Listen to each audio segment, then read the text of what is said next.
median income for black households in this country is $24,000. Think about all the black people stacked up. Where's the midpoint? $24,000 versus $189,000 for our white counterparts. When it becomes to averages, that becomes real money. Average net worth of a black household is $142,000. Of our white cohorts, $980,000. And so when you start to go back to purpose, what's the ability with those assets to be able to start to think about passing on generational wealth that it doesn't stop with you is pretty significant. And I share that number to not get defeated by it, but get inspired and driven. So this man is some kind of banking director, I think, of a Bank of America or something like that. And so he's basically giving you stats that he sees on a regular basis within the bank. And I forgot what his position was. After the show, I'll link it in order for you guys to be able to tap in and get more insight and information. But let me play that one more time for y'all, because I know some of y'all be busy. Some of y'all working. I got my truck drivers, my teachers, my people in the church, working from home, so on and so forth. Let me replay that for y'all one more time for the people in the back so that you can catch it. I don't want you to miss it before I start speaking to it. Median income for black households in this country is $24,000. Think about all the black people stacked up. Where's the midpoint? $24,000 versus $189,000 for our white counterparts. When it becomes to averages, that becomes real money. Average net worth of a black household is $142,000. Of our white cohorts, $980,000. And so when you start to go back to purpose, what's the ability with those assets to be able to start to think about passing on generational wealth that it doesn't stop with you is pretty significant. And somebody in the chat said, I know plenty of white people who ain't got that much money. What does that mean? DK says he's not giving the whole story. What does that mean? I played this, and again, this guy is some kind of big director, I think, for Bank of America, something like that. I played this. Shout out to Carrie on vacation. And the reason why I played this is to see what your reaction was going to be. I didn't play it for any other reason than to see how you would react to it. Young boy says he reaching, ain't no adult making $24,000. Interesting. Most blacks don't invest their funds. I don't know if I believe that. That's why it's an average. Facts, y'all don't care about feelings. I played it just to see he's not honest.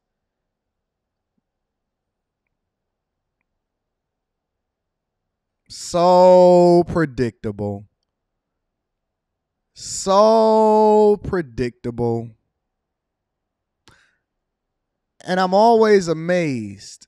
I'm always amazed to see how people react to when they see things.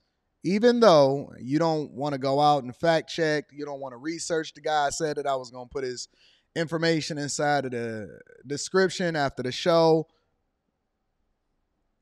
in order to help you to understand exactly how things are going.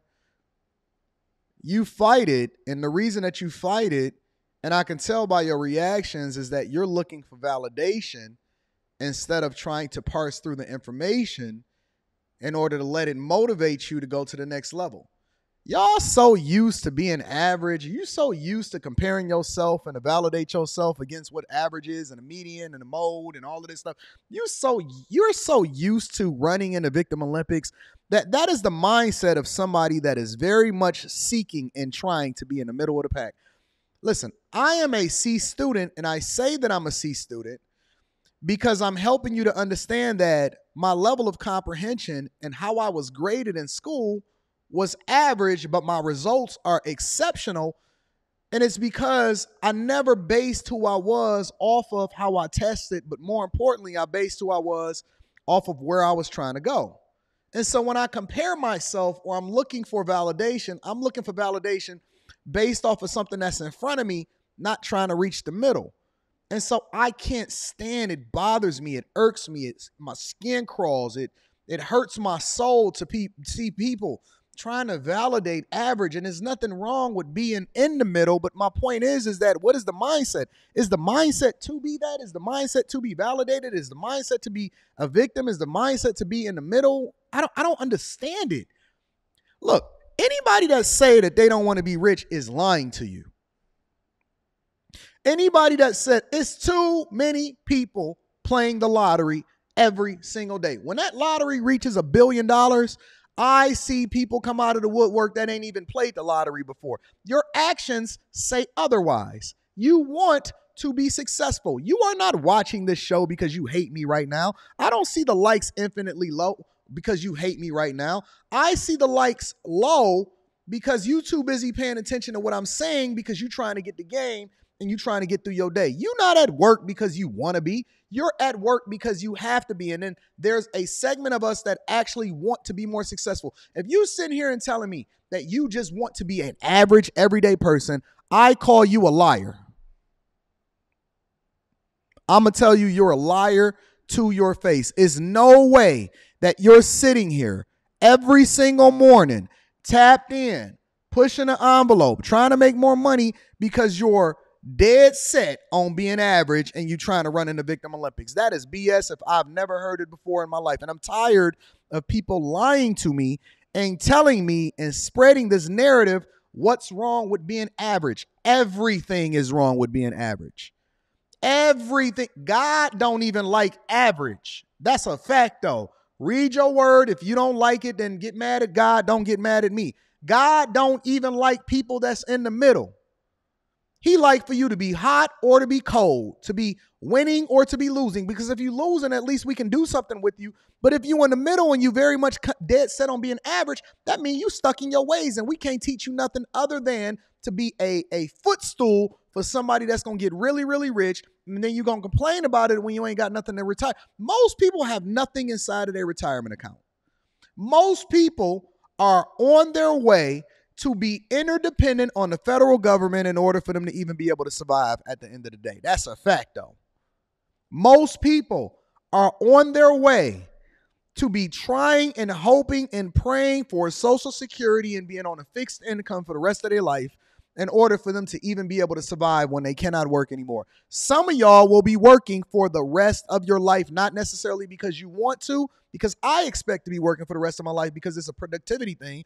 And it also is a way in which you can live longer lives based off of research. I watched a Netflix documentary about how it is that they survive over there in Okinawa, Japan, because they're the longest living people on earth. You will be working for the rest of your life just to be able to survive, to feed yourself. Not because you want to, not because you just want to be productive. Listen, let me tell you what your future is. They're going to push you out because you're going to age out. You never get any new skills. You never made any investments in yourself. You don't fund your 401k. I keep pushing you at the very basics. Hey, listen, you need to lower your lifestyle. At the very least, only live on this percentage of your income. I dropped the videos inside of the Patreon. Y'all keep talking about wanting to skip steps and get rich. You ain't even did the leg work and did the foundation videos that I drop inside of the Patreon in order to even budget correctly based off of percentages and not based off of how much you make. And so what you did was you failed to even get the free money that they giving you inside of your 401k. You think you're going to protest your way to success. You think that you're going to get a good job and you're going to, strike your way in order to be successful. That's not how it works anymore. You're no longer going to be able to coast. The way that society is going today is that technology is advancing things so fast, so much faster than it ever has in the last however many years that this place has been in existence, that there's going to be a huge separation between the haves and the have-nots. I keep telling you this every single day. There is not going to be any more middle class. I don't know anybody that don't want to be successful. I don't know anybody that goes on vacation and say that they want to budget when they go I don't know anybody that want to budget when they go to the restaurant. You like looking at the menu to see how much stuff costs, or you just want to go in there and order whatever it is that you want. I don't know anybody that likes having to look at their bank account and say, I can't buy what I want because I am going to get an insufficient funds fee from my bank. And then I'm going to have to call and see if they can get it removed because it's the first time that it happened this year. I don't know anybody that wants to live like that. Everybody I know wants great views. They want great sex. They want great relationships. They want great people around them. They want a lot of money. They want to be successful. They want to live their dreams. They want to travel the world. They want to have a lot of land. They want to have a lot of kids. They want to have people that's interdependent on them, that's happy about it. They want the best in life. Why do you continue to have these conversations amongst yourself, settling for mediocrity, when you are much better than your circumstances, and your ability to really be able to generate this stuff is a whole nother, you on a whole nother wave? Who wants to be regular? Listen, put a 1 in the chat if you want to be regular. If you just want to be average, just put a 1 in the chat. That way I can get a pulse of what's happening in the streets. We got over 1,000 people in here. The likes is absolutely anemic. I know it's some people that want to be average because they just hit the dislike button. How many of y'all put a 1 in the chat if you want to be very, very mediocre and average? You just want to get a GED, graduate high school. I need the first 1 in the chat that I see, I'll stop talking about it. Okay, tandem transport. All right, I'm done. I'm not going to try to convince you. I'm not here to try to convince you. I'm done. I don't know if you're trying to be funny. I don't know if this is cute for you. If you a grown man putting 1 in the chat like a little child. I want to be the class clown. I want to be the one. When y'all gonna grow up? Is everything a joke to you? Is your life a joke to you? When you look in the mirror, do you see class clown, court gesture? I want to be the funny guy. Was you the person in school that was always telling the jokes, that was interrupting the class, that couldn't get your act together because you thought that it was funny and you was really using it as a coping mechanism for the fact that you couldn't keep up and you wasn't really supposed to be in that class in the first place because it was too advanced for you? Is this too much for you? Is it too much for you to want to be better than the version that you are? Is everything a joke to you? Is the fact that you are very much in an average life, you will never be more than a footstool for somebody else. You are going to be a worker. You're going to make somebody else rich. Is that okay for you? Did your teacher predict that you were going to be a piece of S, that was going to be absolutely nothing? Is this funny for you? It's always one.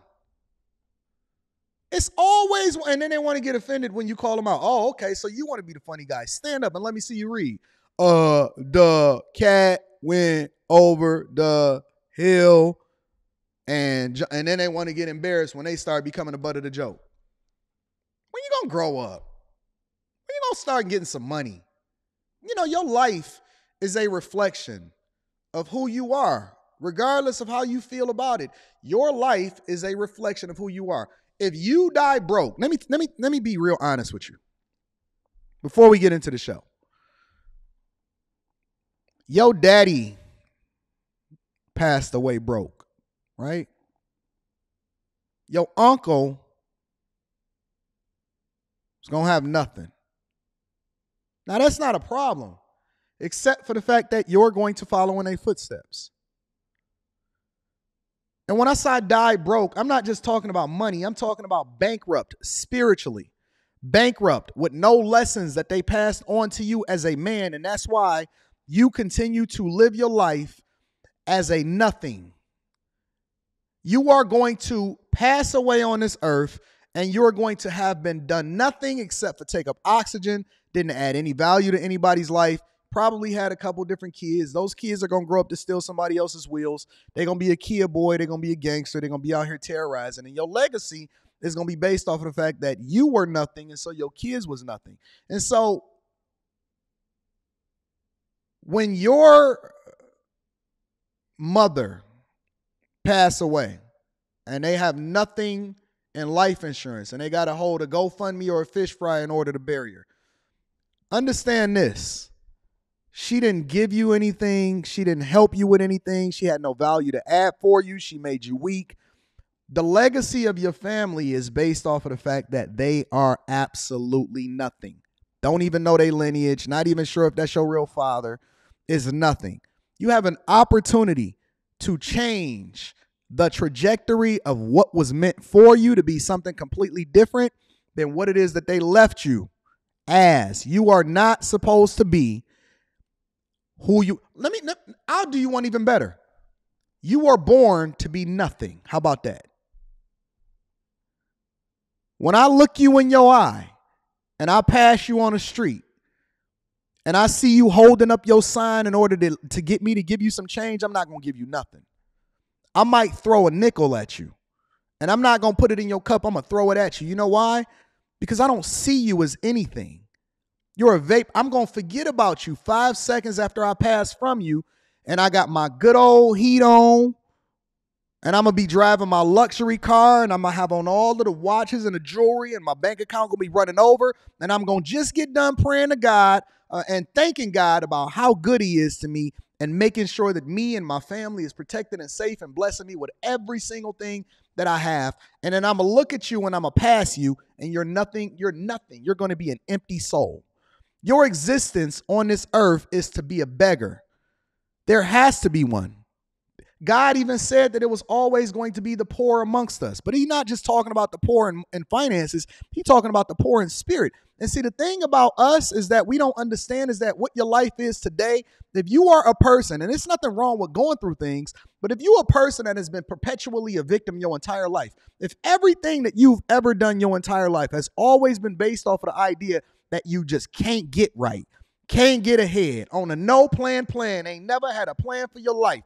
Everything you do is short-sighted. Every business that you ever started failed. You start something and you never complete it. You never go and see it through. You started school and then you dropped out. So you went and got a GED because somebody made you go and get your GED in order to even be able to get a job. You started college, you dropped out. You still holding on to student loan debt. You went and got a girl and you got her pregnant, and then you left her to raise a kid because you dropped out of their life, right? You went to the job. You couldn't hack it to past your 90 days. You got past 90 days and then you dropped out. And so you're doing just the bare minimum in order to be able to keep the job, right?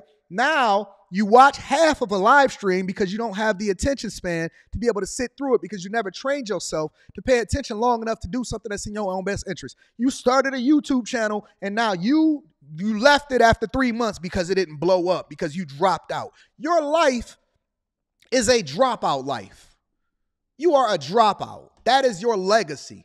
Your kids, the people that you dropped out of their lives and now that you coming back into their life in order to get some recognition on Father's Day, they don't even love you. They don't look at you the same way because you've never achieved anything in your life except for dropping out and dropping off. When they look at you as to what not to do. And so that's why they so heavy in their kids' lives, because they look at you and they say, well, my father wasn't in my life, so I'm going to be 10 times better in my son's life. That's your legacy. You want that for yourself? You want to be the class clown for your whole life? You're going to be 50 talking about what you was and what you had an opportunity. Oh, man, I played high school ball with him. Man, I don't want to be the dude that's sitting there talking about who I was hanging out with or who I knew or who I went to school with. I want people to be talking about they went to school with me. Oh, man, I know Anton. I went to high school with him. Yeah, you talk about me. I'm not going to talk about you. You talk about me. I'm not going to talk about you. How about that? I want to be the guy that see you in the gas station. You can be like, hey, Anton, remember me? And I'm going to act like I knew you, but I never really knew you. And so I'm going to be like, oh, man, what's going on, fam? I'm not going to know your name. I ain't going to know where you came from. I'm not even going to recognize. Oh, man, yeah, we went to college together. We was in there. Remember freshman year? Oh, yeah, fam, I got you. Ah, that was crazy. And when you walk away, I'm going to look at my girl and I'm going to be like, I don't know who that was. That's going to be me and that's going to be you. Because I'm intentional. I'm very intentional. At some point, you have to use the information and the data and the statistics to push you forward instead of holding you back and validating the fact that you are just like everybody. When everybody was losing their houses in 2008, I felt like a POS. I wasn't looking at them and saying, oh, well, everybody going through it, so it must not be me. When the teacher would have to grade on the curve, I didn't want no curve grade. I don't care what everybody else did. I want my own stuff. I want my own success. I want my own greatness.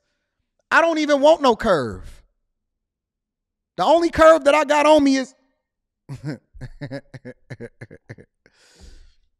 I don't want to hang with average people. I'm sorry. I want to inspire people to be a better version of themselves. And in order for me to do that, I cannot be average. Nobody looks for inspiration from the average guy. Nobody wants information from the average guy. If you are a rock star, you have to be a rock star. You got to live the rock star lifestyle. You got to be it before you can start to talk about it.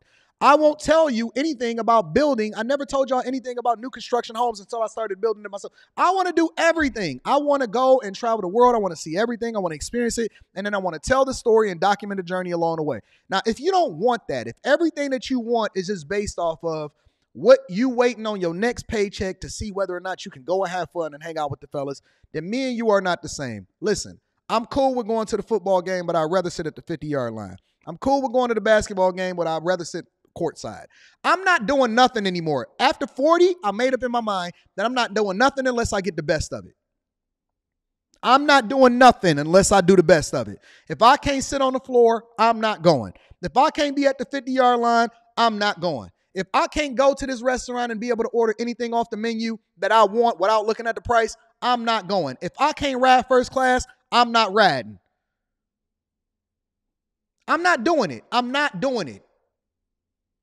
I don't window shop. When I go to the dealership, I can buy anything in there that I want. Otherwise, I'm not going until I got my money up. I'm not participating. I'm not dreaming no more. I'm living the dream. You can live the dream. Stop telling people that it's okay to, or stop living in a space and being around people where they're telling you it's okay to be average. It's not. Stop fighting for, oh man, you can raise a family off the $50,000 a year. I don't want to. I don't want to raise a family off of, why do I have to raise a family off of $50,000 a year? I don't want to raise a family. I don't want to make $50,000 a year. I don't want it. I don't want that. I can't do it. I'm not interested. I'm not remotely interested. I don't care. God, what I got to do? I get 8 jobs at the same time. I don't care. I am not living that life. That is not for me. That is not what I was ordained to be. That is not what it is that I'm going to do for the rest of my life. I need something different. If you don't want that, look at this. Stop stunting. No, stop watching. If you don't like the fact that I'm stunting, then don't watch, because I'm going to stunt. My life is a stunt. I'm going to stunt for the rest of my life. My clothes, my sweaters cost $600 a piece. My robes cost $1,000 a piece. They are of the finest linen. I'm going to stunt for my cars, the ones that's in the shop. I'm going to stunt for the rest of my, I didn't just, when I moved into the city, when I went and got my new place, I get it. Listen, I love the city. I know that we can all get regular. I wanted the highest priced one. I have the highest priced penthouse in the city. That is a fact. Now, I know y'all like to get me humble and all of this other type of stuff. There is nobody that has a higher priced penthouse that I'm moving into in the beginning of the year, and I'm not even going to live there full time. I'm going to split my time between that and the place that I still got out there. I have the highest priced penthouse in the entire city. There is nobody that has a higher priced penthouse in the entire city than me. You know why? Because I have to have the best. God said that it was for me. He didn't say he was going to give it to me. He said I had to work for it, and I'm okay with that. I want the biggest, the best of everything. And if it bothers you, then let that motivate you to get to the next level. Don't just let it bother you and you just go home and go play video games at night. Let it bother you to go and do something in order to beat me. Beat me to it. Beat me to it.